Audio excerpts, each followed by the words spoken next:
Hi, I'm Yaakov Katz, and welcome to the Jewish People's Podcast by JPPI. On Sunday, Israel marked 9 months to the October 7th Hamas attacks and the war that was forced upon us. 9 months of battles, casualties, funerals, wounded, and unprecedented challenges for the state of Israel and the Jewish people worldwide. 9 months of hostages being held in dark holes and dungeons throughout the Gaza Strip. After 9 months, though, there now seems to be some degree of optimism that a hostage deal is near. The Mossad chief was in Doha on Friday and will be there again later this week for talks. What seems to have changed is Hamas, which is no longer insisting on a complete end to the war as a condition for the beginning of a deal. I hope and pray that there will be a deal. There's no question in my mind that we need to get the hostages home. They are alive and waiting. We have let them down as a country, and our first priority needs to be now to bring them home. And when that hopefully happens, it will open up a whole new set of challenges for Israel, political and societal. Are we ready for all of this? And is it possible, as I fear, that Israel will slip back to the way it was before October 7th, when we were at each other's throats over then the ridiculous judicial reform? This episode also marks a personal milestone. It is our 100th episode. We started this podcast at JPPI on October 8th, immediately after the war began. And we have grown an audience, you, who have followed us in the 9 months since. I want to thank all of you for being with me and with JPPI on this journey. To commemorate this milestone, JPPI President Professor Yedidia Stern will join us and outline the significant challenges that lie ahead for the Israeli people and discuss how JPPI as an institute can play a crucial role in addressing and solving these issues. Let's begin.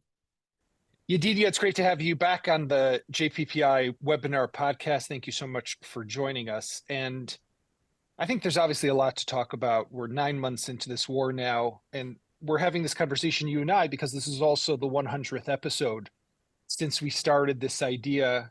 That was actually your idea. I remember it just like it was yesterday. Hard to believe, but it was 9 months ago. Congratulations, Yaakov. You're doing it very well. Kol hakavod to you. 100 but times. It was wow. 100 times. But it was October 8th.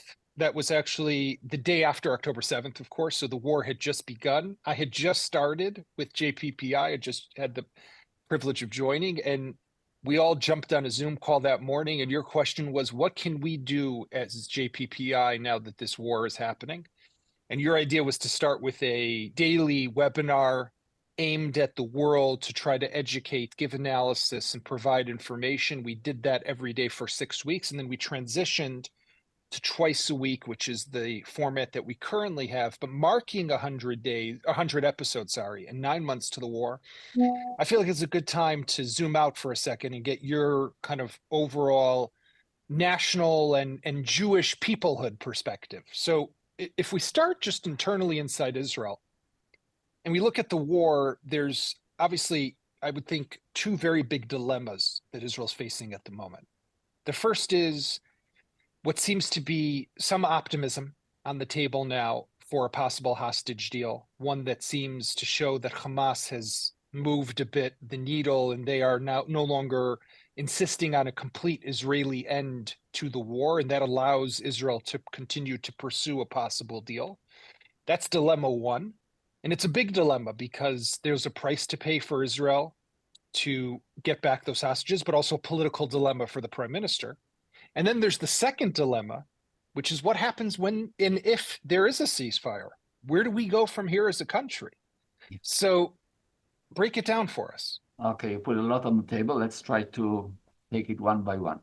First of all, I think that the best way, Yaakov, of looking at whatever is going to happen here is to ask ourselves not whether we were able to kill a specific person like Sinwar, and not even, it's harsh to say, whether we were able to bring back the last of the hostages.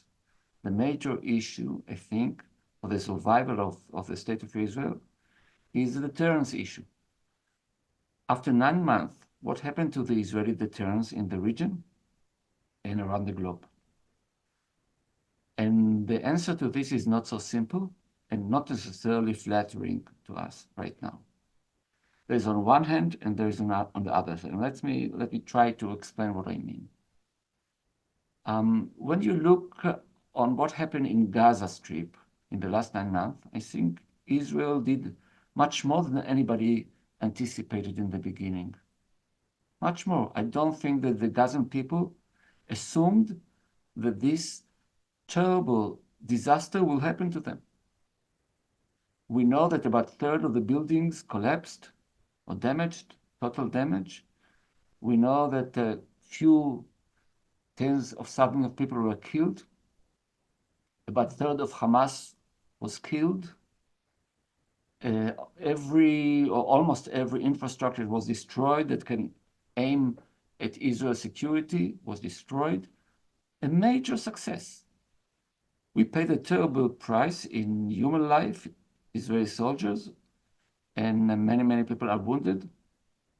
However, it is less than what was anticipated. So from this point of view, I think we are facing a victory. I know people do not use this word to describe whatever happened, but it's already a victory on this level. It's a one level.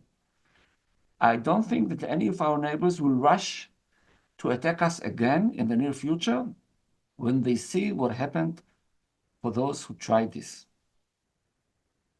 I think from deterrence point of view, it is quite a success. Now, obviously, it's not enough. First of all, we do not have any plan for the future.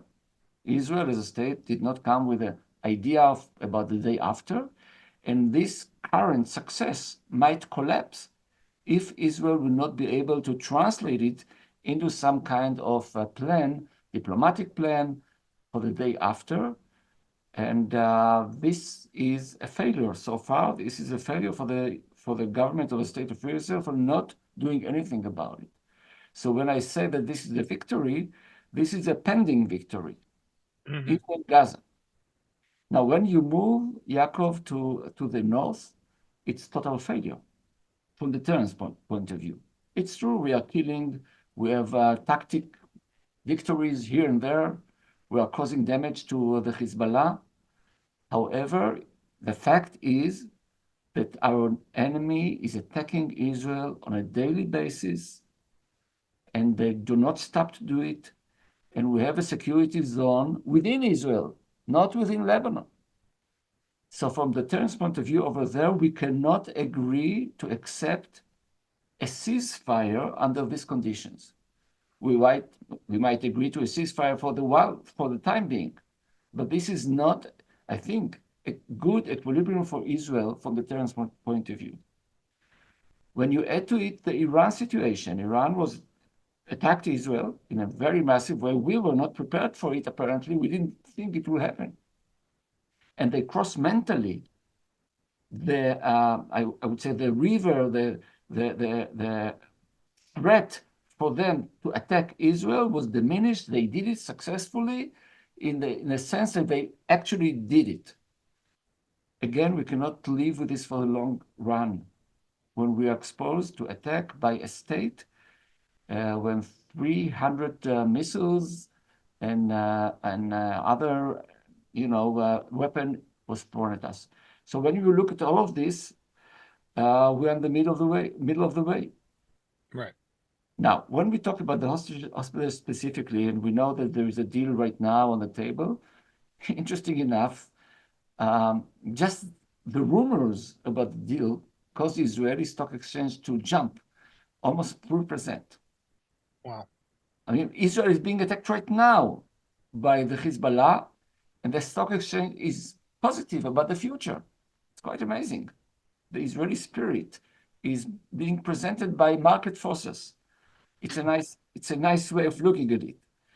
But yes, I don't think Israel can stop the war before we have the hostages back.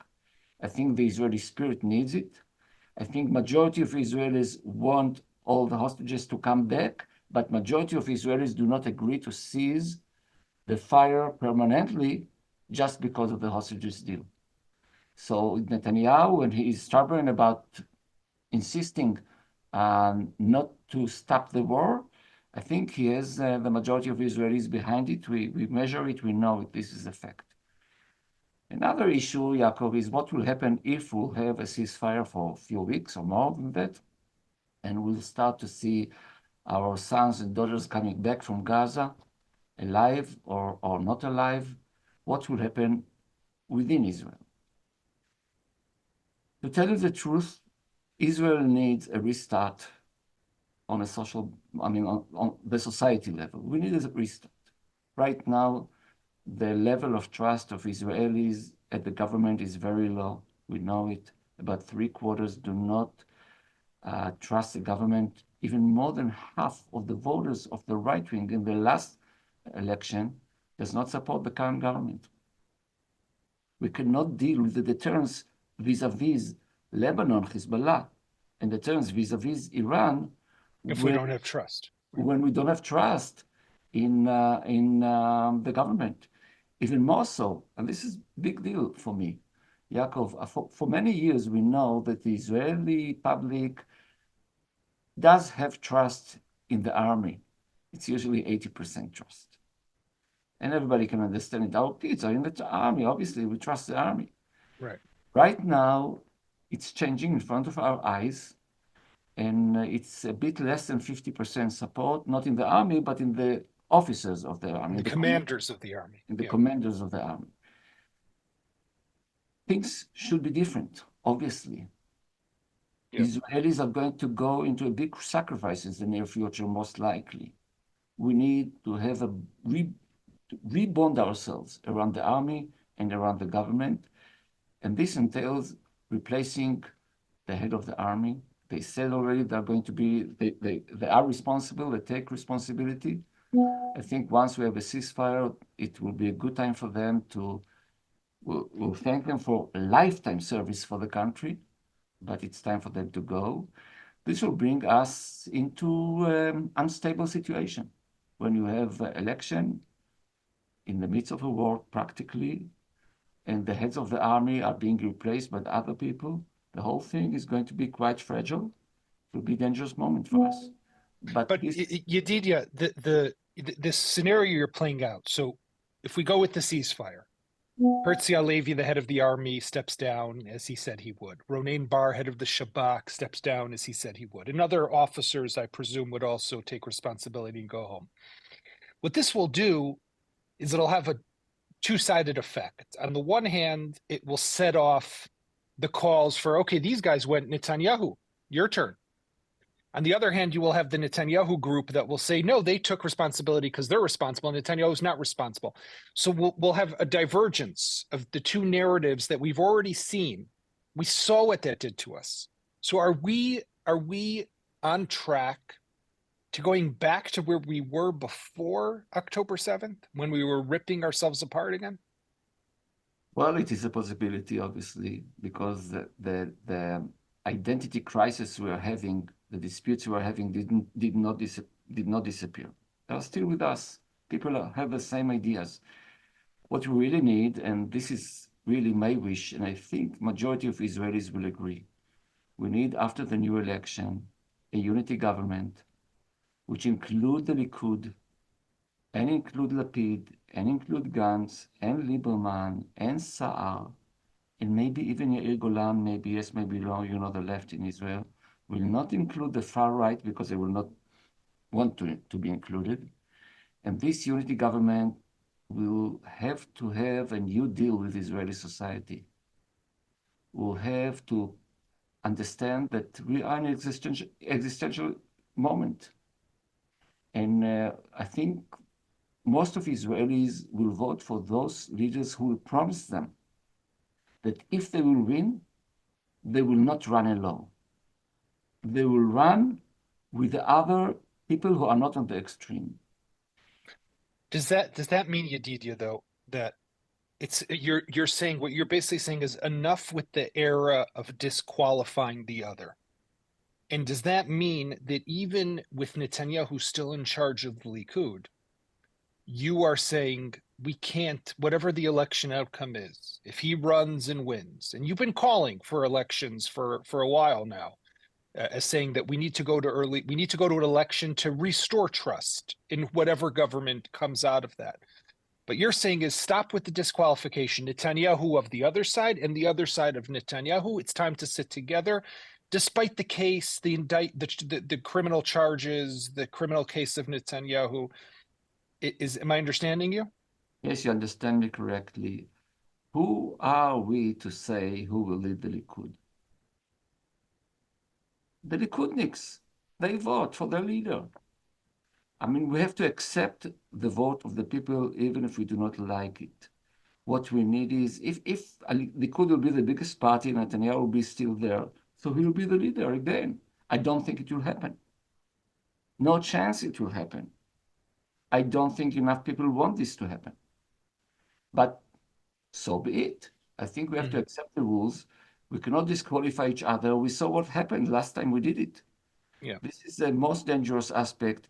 Listen, Yaakov, about 80% of Israelis today say that the cohesiveness of this country is not safe, that the covenant of faith is being eroded.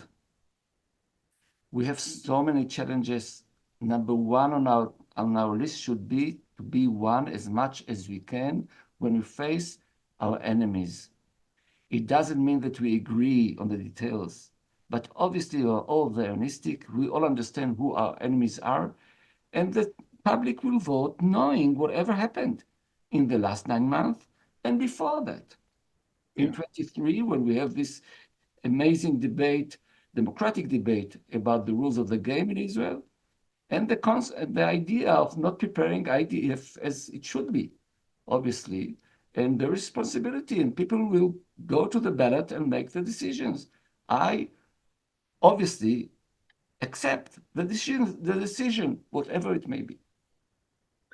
I want to move to one of the other internal, but also it's a huge strategic issue for Israel, and it's also ties into some of the work that we're doing at JPPI, is about the Haredi draft, right? This is the issue that is dodging Israel, but is also them dodging the draft, and is the question of whether we think, or you think, that it is possible for a law to be passed that will not bring down the coalition in its current form, which is basically what Netanyahu is trying to do. But that's in the short-term period. But in the long-term period, and you know, Yedidia, I don't want to make it personal, but you have a number of sons and sons-in-law who have been going back and forth between Israel and Gaza and Israel in the north over the last 9 months because we have a shortage of soldiers. This is already apparent. Herzi Halevi, the chief of staff, talks about we're short 15 battalions in the IDF. That's about 10,000 soldiers,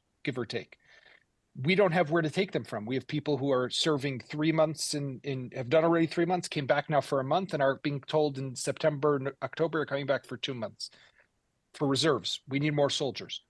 What can be done, and what is JPPI recommending to the government as a way to move that forward?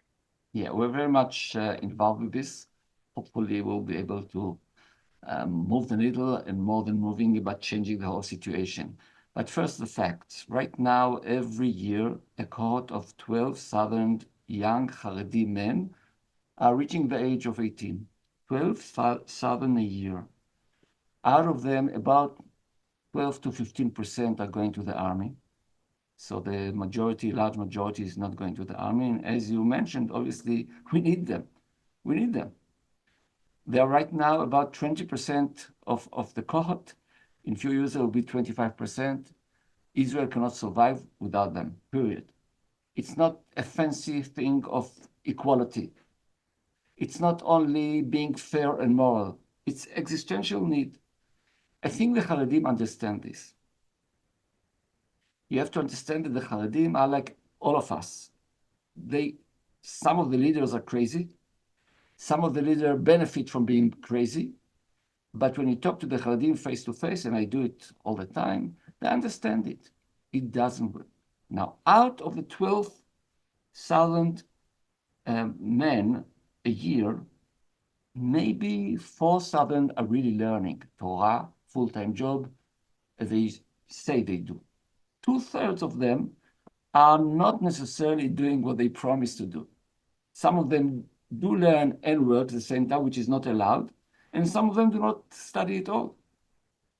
What needs to be done, and I think it's doable, is to allow those who study seriously to keep on studying, not saying it's bad or not right, even if maybe you and me feel it's not right. Let them study. But what about the other 8,000? So let's say 2,000 of these 8,000 are not the right material for the army. So let's focus on 6,000 a year. 6,000 a year. Within 3 years, you have 18,000. You said Tzahal needs 15? Okay. It's a very nice beginning. So what we are doing right now, and I refer to JPPI, we put together a really best team one can think of that will give Tzahal the operational advice, what can be done with the Haredim. You cannot just ask them to come, they will not come. We needed a building block that will be big enough to preserve their identity in the army. So, and this is like this piece, we'll put this in the notes just to our listeners, but Yedidia wrote a piece in Haaretz just the other day titled How to Draft the Ultra-Orthodox into Israel's Army Without Threatening Their Way of Life, which is what you're talking about right now. Exactly.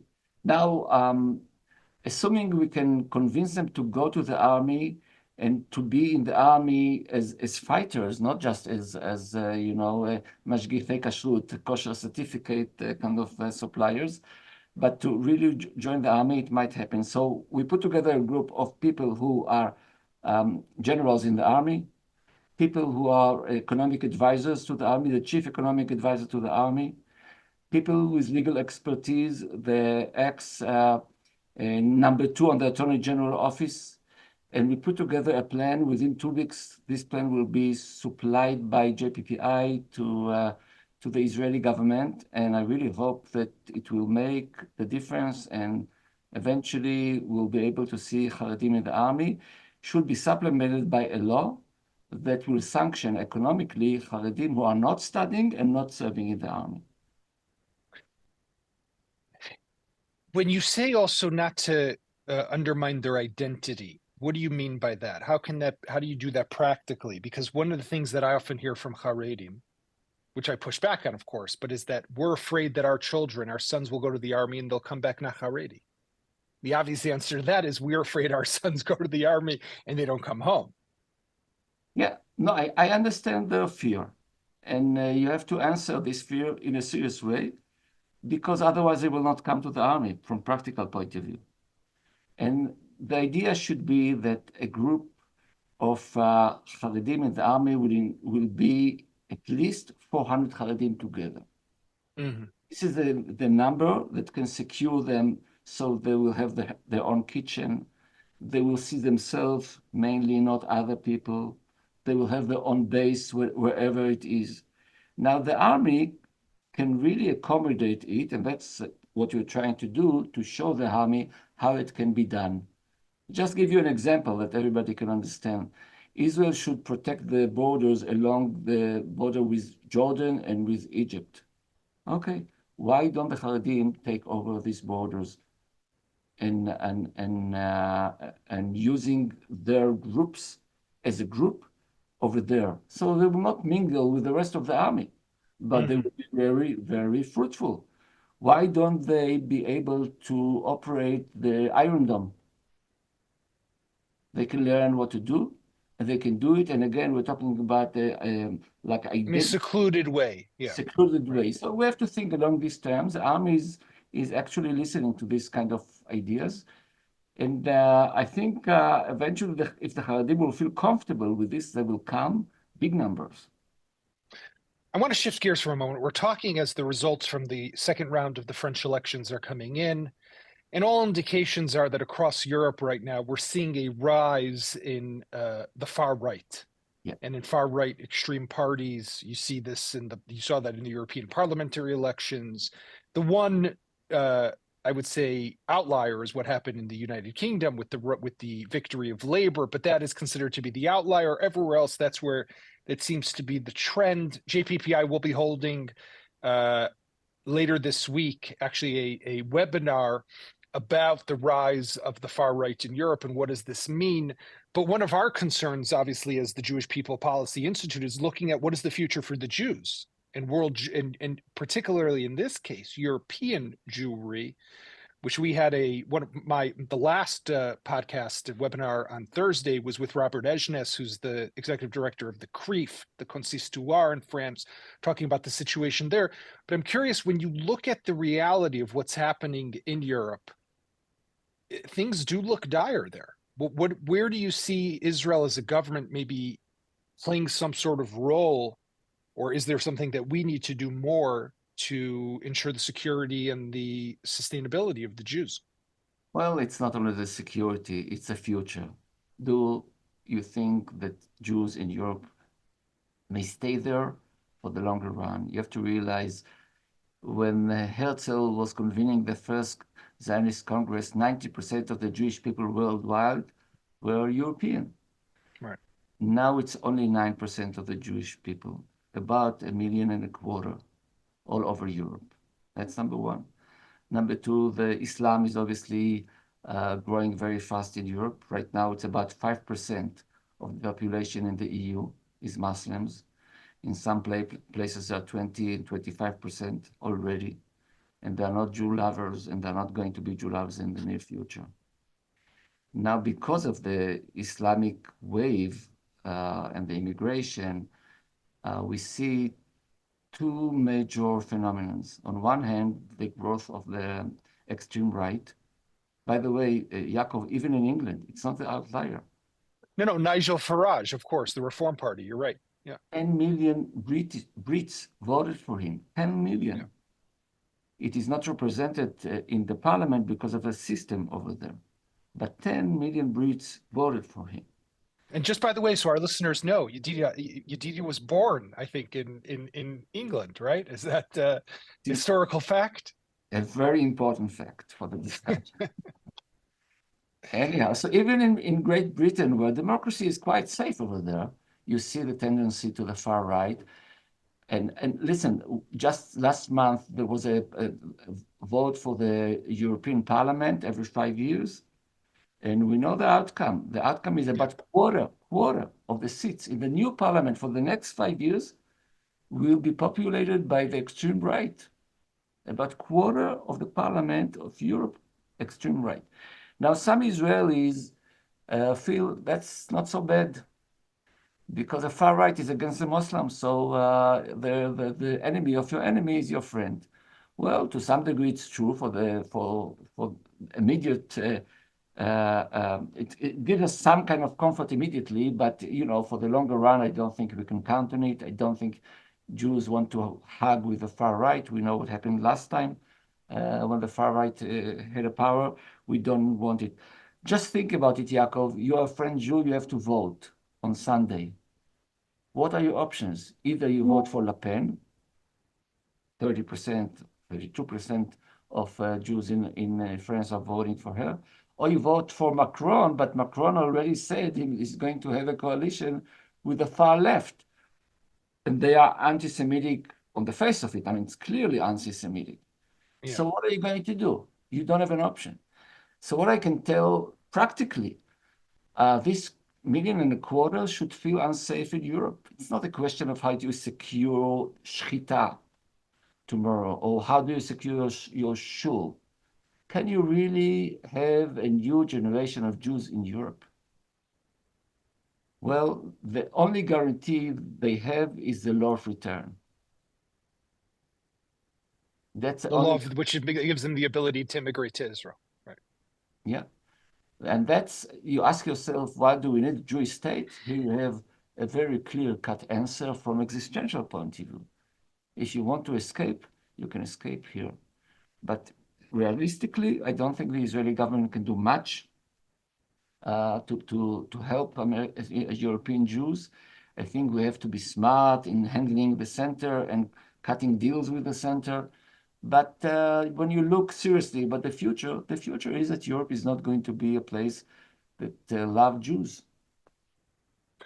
One of the things also that we focus on at JPPI is the peoplehood course strategy for combating anti-Semitism, and also educating even Israelis, right, about what is the importance of the diaspora and what is importance about Jewish peoplehood. So tying into that, I mean, let me ask you this way. Do you think that Israelis fully appreciate and understand the importance of a strong diaspora and the importance of how we as Israelis and as an Israeli country, as the state, need to help and come to the aid, not just for security or shechita, as you said, but to help them preserve their Jewish identity? Yeah. Listen, half of the Jewish people, a bit more than half, are living outside of Israel. And if Israel is serious about its promise to be the nation state of the Jewish people, not just a state for its citizen, obviously it's our responsibility to do whatever we can do. We can strengthen Jewish identity outside of Israel. We can supply Jews in the diaspora with pride about the Jewishness. We have to consider whatever we do, not only the prism of what is the effect to us, Jews in Israel, but also what is the effect of the other half of the Jewish people. We are interconnected, we are brothers, and we have the same kind of memory and hopefully the same kind of future. And for this, we have to have the same kind of present. Now, at JPPI, what we're doing, we're trying to do some, on different levels, few things. First of all, we have a dialogue between Israel and Jews in the diaspora every year. We pick a topic, we talk to people in the diaspora, we bring the outcome to the knowledge of everybody in Israel and the diaspora, and also to the Israeli government, what can be done, what should be done. Now that we are facing anti-Semitism growing worldwide, JPPI believes that the state of Israel should have a strategy how to combat anti-Semitism outside of Israel. Mm-hmm. So far, Israel as a state did not do much about it, and it's time to think about it seriously. So we're putting together a group of, again, experts on the issue from within Israel in order to see how can we utilize the resources of the state of Israel. Think about cyber. Israel is a superpower on cyber. How can we use it? Israel can negotiate with states outside of Israel on a national level to combat anti-Semitism. Israel can put together many things that will help Jews in the diaspora to combat anti-Semitism. And we, JPPI, are going to come up with a strategic planning for the state of Israel on this. A third level is education. As you said rightfully, for many years, Israelis didn't think much about Jews in the diaspora. It wasn't on the agenda. We were interested in ourselves, not in our brothers away. Right. We looked at them as some kind of, distant cousin. They can help us, but it's not a major issue on our table. So within the tragedy, Yaakov, that we are living right now, within the tragedy, there's also some good consequences. And one of these good consequences is the fact that Israelis are much more aware now of the importance of Jews in the diaspora. JPPI is measuring it. And right now we find out that 80% of Jews in Israel say, yes, we have a common future, common destiny with Jews outside of Israel, as we would like to use it as an educational tool to create more solidarity between us here in Israel and abroad. And that's why we are planning right now a major effort to bring this idea of peoplehood to the attentions of young Israelis in the universities and later on also in the school system in Israel. It's a major effort. It will take about 2 to 3 years, but it will become part of the menu in the educational system in Israel on all levels. This is our commitment. So before we wrap up, one of the other projects that JPPI is doing, which we don't give a lot of publicity to, but I think is interesting, and what you could share with us, fits into the topic that we spoke about in the beginning, which is how do we avoid ripping ourselves apart once again? And that is not just a constitution, but what you call a thin constitution. Yeah. And trying to figure out where's the common denominator and what can bring Israelis together on the issues that we can potentially agree on to avoid the ripping apart. So explain to us with what you can, Yedidia, what exactly is that project? Yeah, this is actually the most important project right now at JPPI, and this will be so for the next year and a half, I believe. When Israel was established in 48, it was like the exodus from Egypt, b'chipazon, in a haste.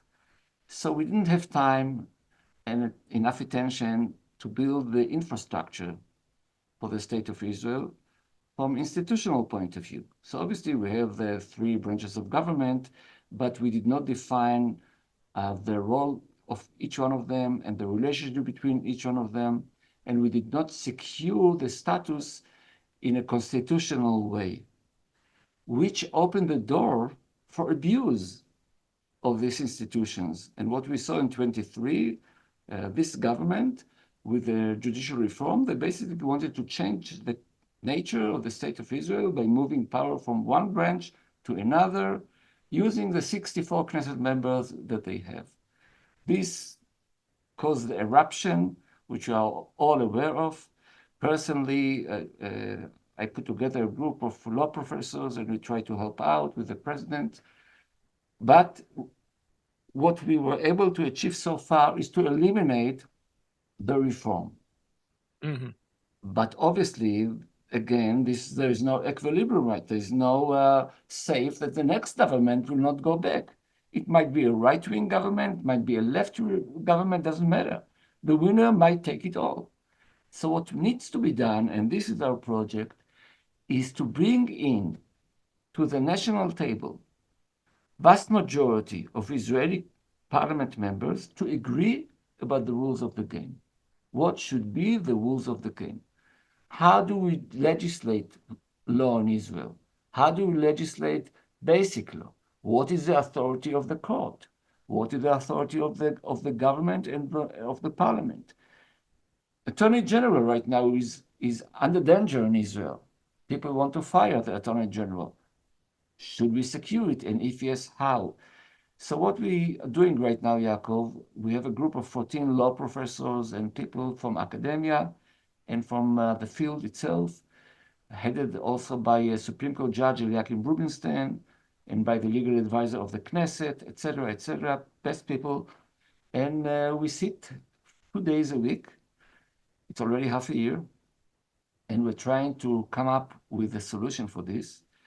And so far, I'm optimistic. Last week, Yair Lapid said he is all for it, and Gantz said he is all for it. Now we have to bring to the table the Likud. Saar is for it. So it's a nice beginning, and if it will be fair and efficient, there is a good chance it will become a law, because right now nobody knows who will form the next government. And it might be you or me that will be the minority, and then will be abused without safe rules. So let's have safe rules. That's what we're trying to do. Wow. I mean, just the thought of what it would be to write that constitution, then pass it is daunting. But let's hope. Yedidia, I want to thank you very much for joining us. It was a great conversation, very interesting. I think not only of your analysis of what's happening inside Israel, but also it's very important occasionally that we inform our listeners and viewers of what it is that exactly we are doing at JPPI, because that's also quite important. So thank you very much. And congratulations again to you on the 100th episode. Thank you very much, Yaakov. You are a great host, and you do it solely with help of others, but basically it's your effort. And I'm sure all of you